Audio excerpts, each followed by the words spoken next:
Hello students, कैसे हो आप सभी लोग। आज हम क्लास 12th की फ्लेमिंगो बुक का जो हमारी फर्स्ट पोएम है माय मदर एट 66।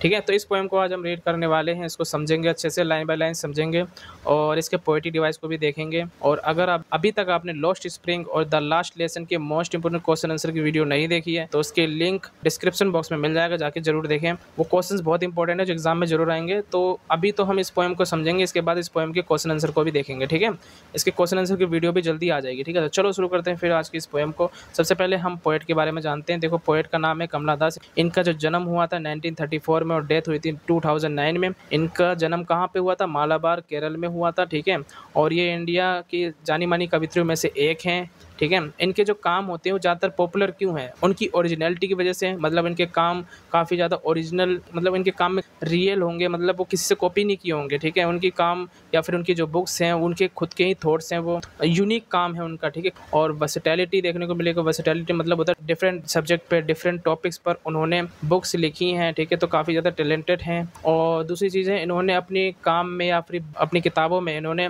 अपने कल्चरल फ्लेवर को जरूर डाला है। यहाँ पर सॉइल का मतलब होता है अपने जड़ को और मिट्टी को, उन्होंने कल्चरल टच को उन्होंने जो है डाला है अपनी बुक के अंदर। ठीक है, तो उन्होंने अपने कल्चर के बारे में, अपने लैंग्वेज, अपने लोगों के बारे में, समाज के बारे में उन्होंने बात करी है अपनी किताबों में। ठीक है, कमला दास ने जो है अपनी नॉवेल्स पब्लिश की है, शॉर्ट स्टोरीज भी पब्लिश की है इंग्लिश में और मलयालम में, जिनका नाम था माधवी कुट्टी। तो माधवी कुट्टी के नाम से इनकी नॉवेल्स, शॉर्ट स्टोरीज इंग्लिश और मलयालम में इन्होंने पब्लिश करी हैं। ठीक है, इन्होंने 5 पोइट्री बुक्स जो हैं लिखे हैं और काफ़ी सेंसिटिव राइटर हैं ये, काफ़ी इमोशनल राइटर हैं ये, तभी इन्होंने काफ़ी इमोशनल स्टोरीज भी इन्होंने लिखी हैं। ठीक है, तो इन्होंने जो बुक लिखी है उन्होंने ह्यूमन रिलेशनशिप के बारे में भी लिखी है। ह्यूमन रिलेशनशिप को बताया है इनके बारे में कि कितनी ज़्यादा कॉम्प्लेक्स होती हैं ह्यूमन रिलेशनशिप, कितने ज़्यादा पेचीदा होते हैं, कितने ज़्यादा जटिल होते हैं। क्योंकि ह्यूमन रिलेशनशिप में काफ़ी मिक्स्ड फीलिंग्स होती है, कभी गुस्से की फीलिंग्स होती है, कभी प्यार की फीलिंग्स होती हैं, कभी डर की, कभी चिंता की। तो ये सारी मिक्स्ड फीलिंग्स हैं इंसान के रिलेशनशिप में, चाहे कोई से रिलेशनशिप हो। जैसे फॉर एग्जांपल डॉटर फादर का हो या सन फादर का हो, या फिर मदर डॉटर का हो या सिस्टर ब्रदर का हो, तो कोई सा भी रिलेशनशिप हो। ठीक है, तो उसमें मिक्स्ड फीलिंग्स, कॉम्प्लेक्स वाली फीलिंग्स तो होती है। ठीक है, तो काफ़ी पेचीदा होती है वो। इसका बेस्ट एग्जाम्पल इन्होंने दिया है माई मदर एट 66 पोएम में। ये एक बेस्ट एग्जाम्पल है जिसमें इन्होंने बताया है ह्यूमन रिलेशनशिप के बारे में कि जब इंसान अपनों से कितना ज़्यादा करीब होता है तो उनके अंदर जो है भावनाएं कितनी ज़्यादा होती हैं। ठीक है, तो इस पोएम के ज़रिए इन्होंने दर्शाया है। इस पोएम में यही कहा है कि ये जो पोएट है हमारी कमला दास, तो उन्होंने अपनी मदर के बारे में बताया है कि मदर जो है इनकी काफ़ी ज़्यादा बूढ़ी हो जाती हैं, तो उनको डर सताता है कि उनकी जो मदर है अपनी मदर को दोबारा देख पाएंगी कि नहीं देख पाएंगी, ये डर उनके अंदर रहता है। ठीक है, तो हम इसको पोएम के ज़रिए अभी हम समझेंगे। ठीक है, तो ये तो पोएट के बारे में आपने समझ लिया होगा, पोएट के बारे में। ठीक है, चलो आगे बढ़ते हैं, हम लोग पोएम को समझते हैं। तो इसमें जो लाइन्स है वो देखो, ये है कि माई मदर एट 66, मतलब मेरी मदर 66 ईयर्स ओल्ड की है, 66 साल की है। Driving from my parents home, और मैं ड्राइव कर रही हूँ अपने पेरेंट्स के होम से। मतलब वो वो कहाँ रह रही थी? अपने पेरेंट्स के घर में रह रही थी, और वो ड्राइव करते हुए जा रही हैं। कहाँ जा रही हैं वो? कोची जा रही है। ठीक है, कोची जा रही है। लास्ट फ्राइडे मॉर्निंग को जा रही थी वो, और उसके बाद जो है कार में बैठ करके जा रही थी वो कोची की तरफ, एयरपोर्ट जा रही थी। ठीक है, आई सो माई मदर, और मैं क्या करती हूँ? अपनी मदर को देखती हूँ। ठीक है, तो इसमें बेसिकली ये बताया गया कि जो पोएट है हमारी कमला दास, वो कोची जाती है, एयरपोर्ट जाती हैं, और वो कार से जाती हैं, अपनी मदर के साथ जाती हैं। अपनी मदर को फिर वो क्या करती हैं? देखती हैं। ठीक है, फिर क्या देखती है अपनी मदर के बारे में? तो क्या बताती है फिर अपने मदर के बारे में? देखो नेक्स्ट लाइन में देखो, dose open mouthed, her face ashen like that of a corpse, and realized with pain that she was as old as she looked. But soon, अब देखो यहाँ पर मैंने कुछ डिफ़िकल्ट वर्ड्स भी लिखे हैं, यहाँ पर आप नीचे देख सकते हो। ठीक है, यहाँ पर एशन लिखा हुआ है, ओपन माउथेड लिखा हुआ है, कॉप्स लिखा हुआ है, तो इसको नोट डाउन भी कर सकते हो आप लोग नोटबुक में। ठीक है, या फिर इसकी पीडीएफ चाहिए तो मुझे बता सकते हो, मेरे व्हाट्सएप नंबर पर आपको मुझे मैसेज करना है, आपको इसकी पीडीएफ भी मिल जाएगी। ठीक है, तो एक एक वर्ड को समझते हैं, इसकी लाइन्स को समझते हैं। देखो देखो यहाँ पर जो डोज है इसका मतलब होता है झपकी लेना, छोटी सी नींद लेना। इनकी जो मदर है वो छोटी सी या फिर हल्की नींद ले रही थी।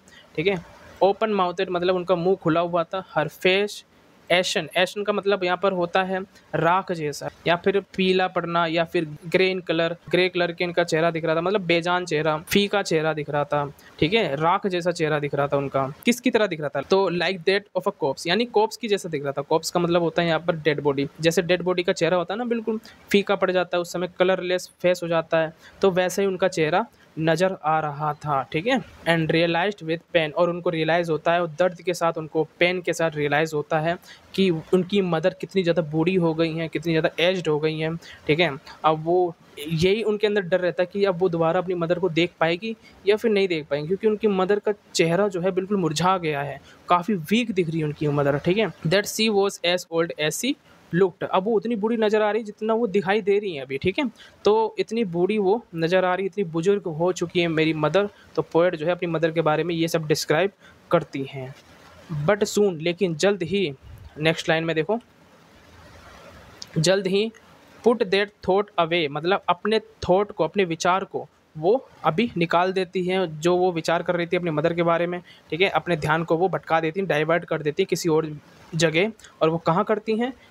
And looked out at young trees sprinting, और वो बाहर की तरफ देखती है, कार से, देखो कार में बैठी हुई है पोएट और उनकी मदर, ठीक है, और वो अपनी मदर के बारे में बस सोच ही रही होती हैं, और वो अपने ध्यान भटकाती हैं और वो बाहर की तरफ देखने लगती हैं, और उनको क्या दिखाई देता है? ट्रीज स्प्रिंटिंग करते हुए दिखाई देते हैं, मतलब ट्रीज स्प्रिंटिंग कर, स्प्रिंटिंग का मतलब यहाँ पर होता है तेज दौड़ना, ठीक है। तो तेज दौड़ रहे हैं पेड़, ठीक है, सड़क के किनारे जो पेड़ होते हैं तो वो तेज दौड़ते हुए दिखाई दे रहे हैं पोएट को। तो असल में तो दौड़ते नहीं है पेड़, ठीक है। तो आपने जब भी बस से ट्रेवल किया होगा या किसी भी व्हीकल से ट्रेवल किया होगा, तो आप क्या देखते हो कि पेड़ जो है पीछे की तरफ भागते हुए नजर आते हैं, ठीक है। तो वैसा ही पेड़ जो है वो भागते हुए पोएट को नजर आ रहे हैं। यहाँ पर एक चीज और है कि यहाँ पर यंग का इस्तेमाल किया गया, यंग का मतलब होता है जवान, यानी यहाँ पर ये बताया गया है कि जो पेड़ हैं उनके अंदर कितनी एनर्जी है, वो जवान है अभी और वो भागते हुए नजर आ रहे हैं। लेकिन इसके अपोजिट में आप देखोगे तो इनकी मदर जो है बिल्कुल बूढ़ी हो चुकी है, वो यंग नहीं है, ठीक है, वो बूढ़ी हो चुकी है, उनके अंदर वो एनर्जी नहीं बची है, जितना भागते हुए पेड़ में दिखाई दे रही है वैसे वो एनर्जी उनके मदर के फेस पर वो एनर्जी नहीं दिखाई दे रही है, ठीक है। तो यहाँ पर पोएट ये कहना चाह रही है, द मेरी children spilling out of their homes, और मेरी का मतलब यहाँ पर होता है हैप्पी या फिर खुश। तो यहाँ पर खुश बच्चे जो हैं स्पिलिंग आउट, स्पिलिंग का मतलब होता है बाहर निकलना, ठीक है। तो वो अपने घर से बाहर निकल के भाग रहे हैं। तो इसमें ये भी दिखाया गया कि जो बच्चे हैं वो, बच्चों में कितनी एनर्जी है, कितनी ताकत है, ठीक है, वो चल फिर रहे हैं, वो भाग रहे हैं, खेल रहे हैं। और वहीं दूसरी तरफ उनकी मदर बेजान है, बिल्कुल बुजुर्ग हो चुकी है, उनके अंदर वो एनर्जी नहीं है, उनके अंदर वो ताकत नहीं है, वो वीक हो चुकी हैं। तो पोएट जो है ये सब कंपैरिजन करती है बाहर जो सिचुएशन है उससे और अपनी मदर से। तो वे कंपैरिजन करते हैं कि किस तरीके से उनकी मदर कितनी ज़्यादा वीक हो गई हैं, ठीक है। और यहाँ पर जो है आप अगर पोएटिक डिवाइस देखोगे, वैसे तो पोएटिक डिवाइस मैं अभी लास्ट में करवाऊंगा, लेकिन आप यहाँ पर भी आप देख सकते हो पोएटिक डिवाइस यहाँ पर यूज़ हुआ है। तो यहाँ पर कौन सा पोएटिक डिवाइस यूज़ हुआ है, देखो, ट्रीज स्प्रिंटिंग। तो यहाँ पर ट्रीज स्प्रिंटिंग और मेरी चिल्ड्रन स्पिलिंग, तो यहाँ पर इमेजरी का पोएटिक डिवाइस यूज़ हुआ है। इमेजरी मतलब होता है जब पोएट जो है अपने लाइन्स के जरिए इमेज क्रिएट करवाती है रीडर्स के माइंड में, ठीक है। जैसे हम रीडर से हम पढ़ने वाले हैं तो हम इनके लाइन्स को पढ़ रहे हैं, तो हमारे माइंड में कहीं ना कहीं वो इमेज क्रिएट हुआ है ना, कि ट्रीज भागते हुए नजर आ रहे हैं, बच्चे खेलते हुए नजर आ रहे हैं, तो ये इमेज क्रिएट हुआ है। तो इमेजरी यहाँ पर पोएटिक डिवाइस का यूज़ किया गया है, ठीक है। But after the airports security check, अब क्या होता है, पोएट यानी डॉटर जो है वो एयरपोर्ट पे पहुंच जाती है और सिक्योरिटी चेकिंग होती है। उसके बाद standing a few yards away, और वो अपनी मदर से कुछ ही दूरी पर खड़ी होती है, ठीक है।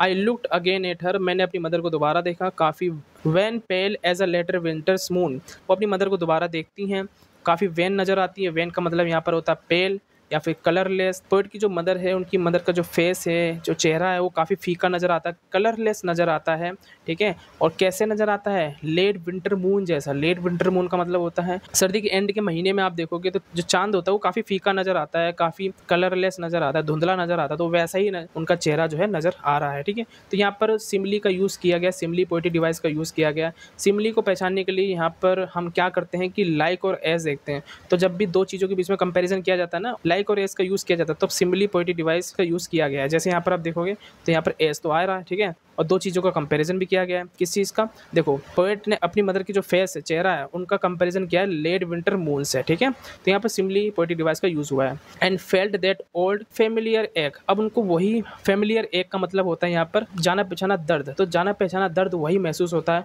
और वो कौन सा जाना पहचाना दर्द था? My childhood fear. तो माई चाइल्डहुड फियर मतलब मेरे बचपन का डर।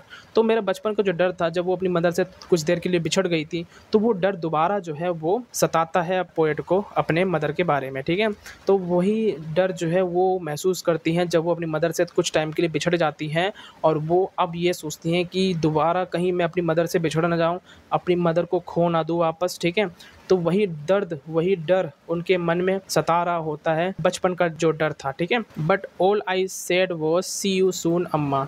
अब वो लास्ट में बस इतना ही कहती हैं, सी यू सून अम्मा। सी यू सून का मतलब दोबारा मिलेंगे अम्मा, ठीक है। वो भारी आवाज़ में कहती हैं दोबारा मिलेंगे, क्योंकि उनको यही डर लग रहा था कि हो सकता है दोबारा ना मिल सके अपनी मदर से, ठीक है। ऑल आई डिड वो smile and smile and smile, और मैंने बस वही किया, स्माइल किया, बस स्माइल किया और बस स्माइल ही किया। मतलब लास्ट में उन्होंने सिर्फ मुस्कुराया, ठीक है। जो उनका मुस्कुराना था वो काफ़ी झूठी स्माइल थी वो काफ़ी, ठीक है, क्योंकि वो दिल से नहीं मुस्कुरा रही थी, ठीक है। वो डर से मुस्कुरा रही थी, उनको लग रहा था कि अब दोबारा जो है अपनी मदर को वो देख नहीं पाएंगी, ठीक है। तो यहीं पर ये पोएम समाप्त होती है। अब इसके पोएट्री डिवाइस को भी समझ लेते हैं। देखो, इसके पोएटिक डिवाइस में अगर आप देखोगे, पहले राइमिंग स्कीम देखेंगे, तो राइमिंग स्कीम में आप देखोगे, क्या देखोगे कि इसमें कोई भी राइम नहीं हो रहा है। तो लाइन के लास्ट में आप देखोगे कोई भी वर्ड जो राइम नहीं हो रही है, तो हम इसको फ्री वर्स कहते हैं, ठीक है। तो फ्री वर्स में इसको लिखा गया है, इसमें कोई राइम नहीं है, कोई रिदम में इसको नहीं लिखा गया है, तो इसको फ्री वर्स में लिखा गया है, ठीक है। सिमिली का यूज़ मैंने बताया था आपको। सिमिली जब कोई दो चीज़ों का डायरेक्टली कंपैरिजन किया जाता है और एज और लाइक का यूज़ किया जाता है, तो उसको सिमिली कहते हैं।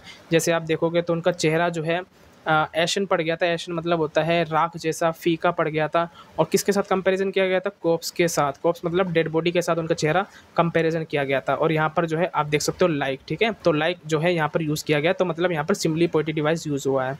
और दूसरा यहाँ पर है as a late winter's moon, यानी कि उनका चेहरा जो है लेट विंटर मून से कंपैरिजन किया गया था। मैंने बताया ना, जब सर्दी जब एंडिंग में होती है तब मून जो है काफ़ी फीका पड़ जाता, तो वैसे ही उनका चेहरा फीका पड़ गया था उनकी मदर का, ठीक है। तो उनके मदर का चेहरा विंटर के मून से कंपैरिजन किया गया था। और यहाँ पर एज का यूज़ किया गया है, ठीक है। तो यहाँ पर दो चीज़ आती है सिमिली में, लाइक और एज, ठीक है। चलो नेक्स्ट पोएटिक डिवाइस है हमारा पर्सोनिफिकेशन। पर्सोनिफिकेशन क्या होता है? देखो, जब एनिमल, प्लांट्स और नॉन लिविंग थिंग्स होती है तो उनमें ह्यूमन क्वालिटीज़ दी जाती है, मतलब ह्यूमन के, इंसान के गुण दिए जाते हैं कोई भी बेजान चीज़ को या जानवर को या फिर प्लांट्स को, तो उसको पर्सोनिफिकेशन कहते हैं। जैसे यहाँ पर आप देखोगे यंग ट्रीज स्प्रिंटिंग, तो यंग ट्रीज मतलब जो जवान ट्रीज थे वो भाग रहे थे। तो ट्रीज तो भागते तो है नहीं, ट्रीज एक ही जगह रहते हैं, ठीक है। तो इसमें ट्रीज को पर्सोनिफाई किया गया था, ठीक है। तो यहाँ पर भागते हुए ट्रीज को दिखाया गया था। तो इसका मतलब क्या है कि यहाँ पर ट्रीज को इंसानों के गुण दिए गए थे, ठीक है। नेक्स्ट है हमारा एलिट्रेशन। एलिट्रेशन का मतलब होता है जब कॉन्सोनेंट साउंड रिपीट होता है एक लाइन में कई बार, तो उसी को एलिट्रेशन कहते हैं। तो कॉन्सोनेंट का मतलब होता है, इंग्लिश में 5 वोवल होते हैं। कौन कौन से होते हैं बताओ जरा? ए, ई, आई और ओ, यू। तो ये 5 वोवल होते हैं। इन पाँचों को छोड़कर जो भी इंग्लिश में लेटर बसते हैं उसको कॉन्सोनेंट कहते हैं। तो वो कॉन्सोनेंट अगर हर लाइन में रिपीट हो रहे हैं तो उसको एलिट्रेशन कहते हैं। देखो यहाँ पर देखोगे तो यहाँ पर माई मदर में जो है यहाँ पर आप देखोगे एम और एम ये कॉन्सोनेंट है, तो ये रिपीट हो रहे हैं, तो यहाँ पर एलिट्रेशन यूज़ हुआ है। यहाँ दैट और थॉट में देखोगे तो यहाँ पर टी और यहाँ पर टी, ठीक है। यहाँ पर देखोगे तो एस यहाँ पर रिपीट हुआ है, इधर भी एस है, इधर भी एस है। तो यहाँ पर ये जो है एस जो है वो कॉन्सोनेंट साउंड रिपीट हुआ है, इसको एलिट्रेशन कहते हैं। चलो नेक्स्ट पोएटिक डिवाइस देखते हैं हम। नेक्स्ट हमारा इमेजरी। मैंने इमेजरी बता चुका हूँ पहले भी। तो इमेजरी में क्या होता है, पोएट जो है वो लाइंस के ज़रिए हमारे माइंड में इमेज क्रिएट करवाते हैं, ठीक है। तो जैसे ट्रीज़ को स्प्रिंटिंग करते हुए हमारे माइंड में इमेज क्रिएट हो गई थी, और बच्चे खेलते हुए हमारे माइंड में वो इमेज क्रिएट हो गई थी। ये इमेजरी पोएटिक डिवाइस होता है। नेक्स्ट हमारा एजोनेंस। एजोनेंस में वोवल साउंड रिपीट होता है, ठीक है। वोवल साउंड यहाँ पर कौन सा रिपीट हुआ है? ओ रिपीट हुआ है। तो यहाँ पर देख सकते हो, यहाँ पर भी ओ है, इधर भी ओ है, इधर भी ओ है, यहाँ पर नीचे भी देखोगे ओ, ओ और ओ, ठीक है।